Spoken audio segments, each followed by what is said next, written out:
The program presented or submitted by members of our community and are a proud sponsor of KNNY 91.1 FM. The views expressed do not necessarily reflect those of KNNY 91.1 FM and its affiliates.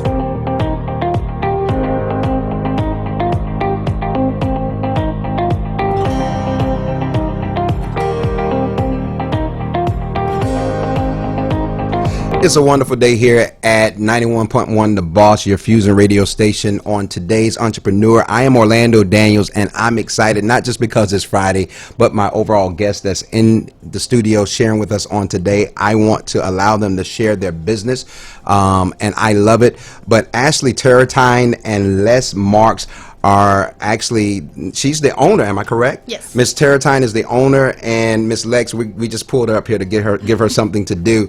But I wanted to introduce them, but also share with you their business, Recess Group. So when people think of Recess, tell us a little bit about Recess Group, Recess Camp, and all that you have going on. So, I mean, kids' favorite part of school is going to recess. And so we kind of put that same theme into the idea of when they come into summer camps or any kind of youth programs, is that it wants to be fun, it wants to be active, it wants to be about the kids and not necessarily about the parents. So they come to recess and that's it. They have fun. And it's organized and we create kind of game space for them to be kids. Now, I may debate with you just a little bit about recess or the favorite part of the day. Mine was lunch. Mine was just lunch. And so, but also getting out. And one of the things that we can all agree with is that so much of recess has changed as years have gone by. I don't know your age, but when I was in school, that was the highlight. We had the playgrounds, we had the merry-go-rounds, had the monkey bars, we had field day, and I think they still have field day, but I think they've changed a lot of the structure and curriculums in schools by which kids don't get out anymore. And so then we have the overweight, we have obesity with young people that's not getting out. They're dealing with adult diseases, all because they're not active. And then we have, I don't want to call it the idiot box, but that's what it's been labeled as, the television. And then we got all of these games that keeps them in the house, that doesn't get them out. What have been some of the things that you've seen in establishing this business and creating a place for kids to come and just have fun?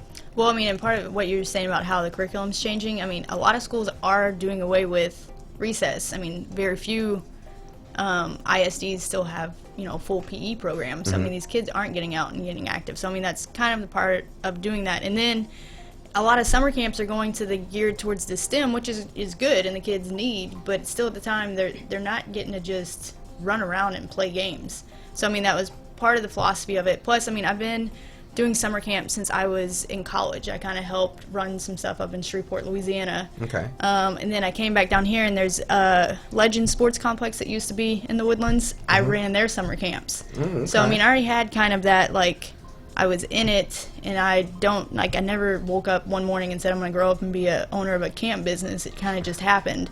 So, I mean, it was a popular thing at Legends, and then it was something that once Legends closed after Harvey, a lot of parents are like, there's nothing out there like this for the kids to just run around and have fun.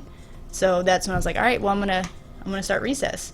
And a lot of the times when parents would ask, hey, what kind of summer camps do you have? I would describe it as, organized recess or glorified recess, stuff like that. So when it came to get a name for the company, that was easy. It was just Recess Group. I'm up here just trying to remember the name of the cartoon. I'm a cartoon guy, and so and I just cannot. I don't want to say Rugrats. I just cannot think of the name of the show. But Recess was a big part of the cartoon. There is a cartoon named Recess. That's yeah. it. Yeah. So I would sit around and that's my outlet. So anybody who knows me, my way to de-stress outside of some other things, the main thing is give me some cartoons, give me something that's going to make me laugh, and I'm able to escape. How did Lex, and let me just pose this to Lex. Lex, how did you get involved with Ashley and being a part of Recess? Actually, I've known Ashley for a really long time. I think I was probably about 14, so I've known her for about 10 years now. Okay. She was my AAU summer basketball coach. And then she was working at Legends and brought me on when I was 15, 16? Yeah, when you were old enough to get paid. Yeah, when I was old enough to get paid, I got brought on, and then I've just been with her this whole time. What is your overall experience being able to work with someone that you've built a rapport and a relationship with, being able to separate the two, but also adding in what you contribute to this overall business? We work really well together. You know, we bounce a lot of ideas off each other, and we keep each other in check, so it works out pretty well. We have a pretty good dynamic. I can attest to that. I met you all last night at the Woodlands fireworks show, and you were the catalyst of pushing her, do it. And so I'm glad that she agreed, and you all are here. Here's a question for me. What are some of the challenges that you have in getting people to see the big picture of the importance of recess and having fun? Because when people think about camps, they think about, we're going to get a snack, we're going to get a nap. We may, There's no napping in camps anymore. we're going to do some things that is already structured. What are some of the activities that you have in place so when someone decides that they want to be a part or come out, bring their child for recess, what are some of the activities that they can look forward to? Well, I think one of the biggest things is we're in competition with people who are wanting to pay their kids to go to a basketball camp to make them the next LeBron, or we're paying people that want to send them to coding camp to be the next, engineer, or the next martial arts camp. Like, so everybody's paying and wanting to send their kids to a specialized camp to make them the best at whatever. And here we are on the other side basically saying, hey, instead of spending your money on that, come spend your money on letting kids just play dodgeball or play kickball or just let them run around. I mean, it's one of those things that, like, once a parent sends their kid for the first time and they see that hey, my kid really enjoys this, and hey, they're begging to come back, or when I show up to pick them up, they're not wanting to leave, parents are realizing that, hey, like, sometimes they just need a break and they need to just be a kid kind of thing. Now, when we think about camps, most camps are set up and established just for summer. For example, I am going to be a part of a camp with Fearless Boxing Gym, and they created a unique way of introducing what they do, but then also adding some other things. When I think about dodgeball, you made mention of it. I start to see, I'm up here having my moments thinking about movies and cartoons, but I remember the movie Dodgeball, and it's actually have become an actual sport. And there's so many other activities that we played or did when we were kids that are actually now sports that people are pursuing and making careers out of. Tell me, how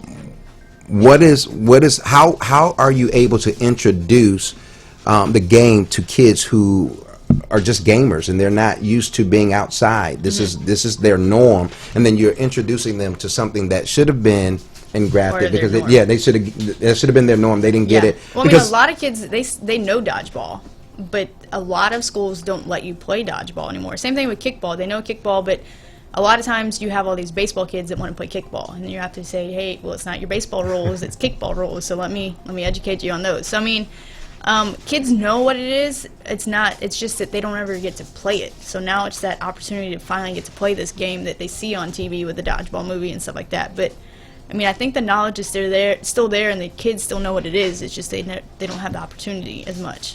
Well, here's something. I am someone who tries to stay abreast on what's happening. I saw that there is a new kickball game, and it's played with the pools. Have you seen that? The base is the swimming pool, slip and slide kickball. Listen, if you set it up at the camp, I know it's for kids, but just let me know so I can come out, have some fun. I'll be the half of almost 50 guy out there just running around, and then also I'll bang a kid in a minute. Well, so you just basically are not hired to come work for us. You lost your chance of being one of my coaches. Now, have you seen the slip and slide? Have you all implemented that there? No, I mean, all of our stuff is indoors right now. We're about to have one camp that'll be outdoor it's Bender's Landing Estates. They're having one at their clubhouse that they've kind of asked me to come facilitate. So I mean, that'll be the first one that we'd have the opportunity to do something like that, just because they'll be outside. Because right now in the Woodlands we're at the edge, and so that's all indoors. They're volleyball courts and stuff like that. So they would hate me if I brought a slip and slide inside. Oh, God bless you for just keeping those kids from outside of this heat in Houston. It's just You saw me. I was sweating. I had gone through several shirts on yesterday. Here's the question that I have for you, because I made mention that when people think about summer camps, it's summer. What do you have in place to keep your business thriving in the area in which most people only utilize during the summer? What else do you have in place for Recess? We'll start this year in Humble ISD. We're hosting an after-school and before-school program, and it'll be hosted at a place called The Gym, which is on Atascocita Road. Humble ISD has a unique thing where if you live within 2 miles of the school, you can't take the bus. So it's common in Humble ISD to take a transportation company to have your kid take them to school and away from school. So we're kind of using those transportation companies, and they're going to have the option of if you want your kid to be dropped off at the gym instead of at home. And then we'll have after-school program where basically the kids get 30 minutes of homework time and snack time, and then after that they can continue to do their homework if they want to, or they'll have the chance to do the normal recess games until they get picked up. I had a company on last week on Today's Entrepreneur, and Blue Skies Accounting, and she made a statement in reference to people are more apt or quick to entrust their children than their money. And so when we think about people that hand their children over to you, relationships, we know that one of the key ingredients is trust, and then effective and honest communication. What are some of the, I don't want to use pitfall as the word, but what have been some of the challenges in trying to come along, bring kids that's been reared and raised one way, and then they come to the camp and there's a whole new structure, a whole new environment, learning how to interact with others or play well with others. What have been some of the challenges that you've seen in trying to establish this program, having it in place, and getting not only the support from the parents but also the kids to cooperate and become a part of what you are establishing as an entity, as a business? I mean, part of it is started off, we have a handbook that we give the parents, so they kind of automatically, before the kids get there, they know kind of our rule system, and then basically putting that same system and saying it to the kids and reminding it to kids and making it simple. I mean, we could keep it super simple, like, hey, we're here to have fun. There's no bullying, there's no fighting, and then there's kind of like a no tolerance policy. So it's a 3-strike, you're out. And the parents, I mean, it's simple. Basically, if your kids misbehave, they can't be in the program, because if they're having kids that misbehave, then it's not going to be fun recess. And a lot of the parents, they get it and they're okay with it, and you'd be surprised with some of the parents. They're like, kind of like, hey, we like this stricter kind of have fun, but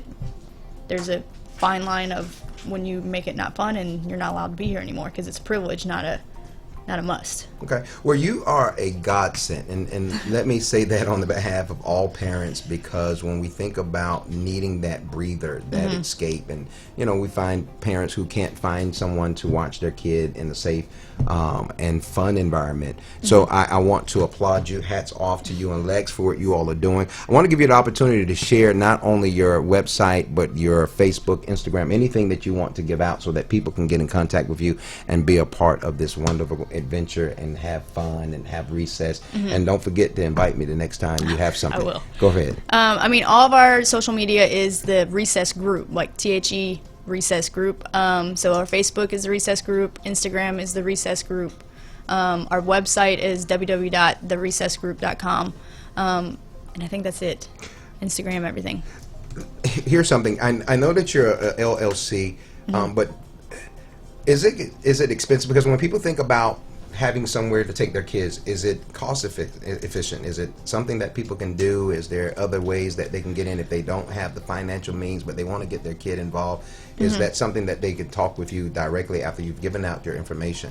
Yeah, I mean, I'm kind of open to everybody's kind of situation. I know everybody's got some kind of problems or some kind of, hey, this has happened. So, I mean, I don't want to turn anybody away. But we're cheaper than most daycares, we're cheaper than most summer camps. I mean, we're kind of one on the lower end of price-wise, so a lot of parents are happy with that. But, I mean, I'm willing to work with anybody that can help out or needs help. Thank you so much. Listen, if you are looking for something fun, have another outlet for your kids, you want to connect with Miss Ashley Terratine. I was making sure I didn't say turpentine, but Miss Terratine and Miss Lex Marks with the Recess Group, you want to connect with them. listen, they love kids, they love what they're doing, and I encourage you to connect with them. Follow along on the social media sites that she's given out. Get in contact with her if you want. It's not just a summer camp. Remember, she has a new platform, a new adventure that is going to take place with the Recess Group out in Humble, correct? Yeah. So please get in contact with her. Send your kids over, have fun, help them get in shape, and do all kinds of things. And then most importantly, she's there. She's going to be the referee all the way around. So I encourage you all, follow the Recess Group. Want to say thank you for sharing with Orlando Daniels and 91.1 The Boss on today's Entrepreneur. Thanks, Lex, for pushing her, for being here, and thank you for allowing me the opportunity to just share your brand and your business. Thank you so much. Have a great weekend. You all be blessed. I'm Orlando Daniels signing off with today's Entrepreneur.